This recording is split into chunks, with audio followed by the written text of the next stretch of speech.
Sir, the United States president has significant influence over economic policies, but this power is balanced by checks. Can you elaborate more on how the president's veto power shapes the budget and policy bills, please? Well, the biggest difference that you can see is, the difference between the U.S. government policy, which is set by the president, and of course, the Federal Reserve, which obviously controls the monetary policy.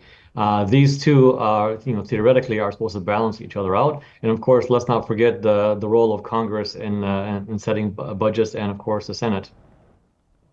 Sir, in his State of the Union address, the president sets economic priorities. How does this annual speech influence the broader legislative agenda on economic matters? This, of course, is probably one of the most anticipated topics of his discussion, is going to set the tone for his administration and set the tone for economic policy going forward, at least in the immediate term. We've heard a lot about potentially implementing tariffs on trading partners such as China and the EU. And of course, everybody around the world is waiting and anticipating what these policies will be like, and if there will be any tariffs that will be implemented, at least in the short term. So these are all things that are highly anticipated, and I think that everybody will be waiting to see what these policies are, because it will shape the direction of this coming administration. Sir, these policies are not, of course, going to impact the United States and, of course, the decisions of of the U.S. President Donald Trump, as we all congratulate him, are not going to impact the United States alone, but, of course, globally. Yeah, there'll be a global impact, especially if we remember in his last administration, Trump started the trade war with China because of what he perceived as unfair trade practices between China and the U.S. And as you know, China is the U.S.'s largest trading partner and vice versa. So both economies are highly dependent on each other. And when the trade war began, of course, we saw what the effects were on the Chinese economy, which of course we saw some deterioration in the export market for Chinese goods. But at the same time, the trade war did not last long because both parties decided to come to terms. It was in the best interest of both economies. And I think that going forward, we'll see more of this rhetoric in terms of tariffs and trade wars going forward. But I think, as your previous guest mentioned, a lot of this is negotiation tactic because yes, and I mentioned, sir, that Donald Trump is a figure of negotiations. Yes, that's correct.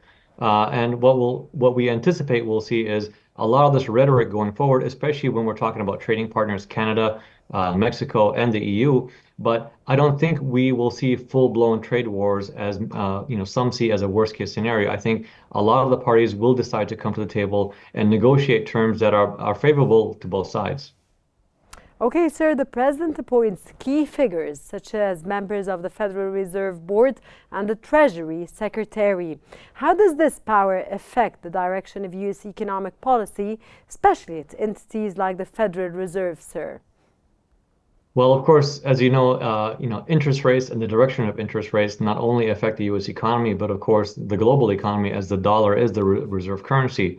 The incoming Trump administration, there's a lot of focus on the dollar and the direction of the dollar. And as we can see today, the dollar is at its highest rate within, I think, 2.5, 3 years.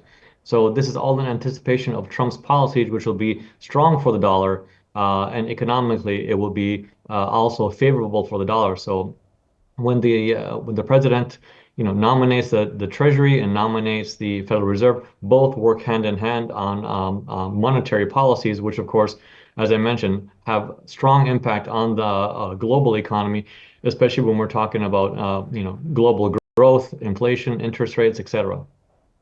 Okay, sir, in your view, and sir, sorry, because we have to wrap up this segment now. In your view, sir, how would you rate the overall economic influence of the United States president within the framework of checks and balances, especially compared to other global leaders with more centralized power?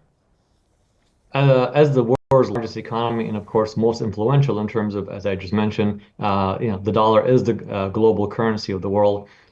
It is without a doubt the most influential position when we're talking economic policy.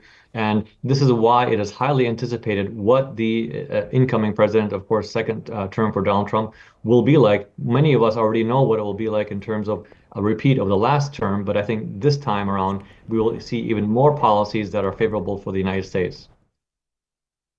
Sir, before I wrap up, and I have to wrap up now, you're optimistic or pessimistic about the ongoing, sir?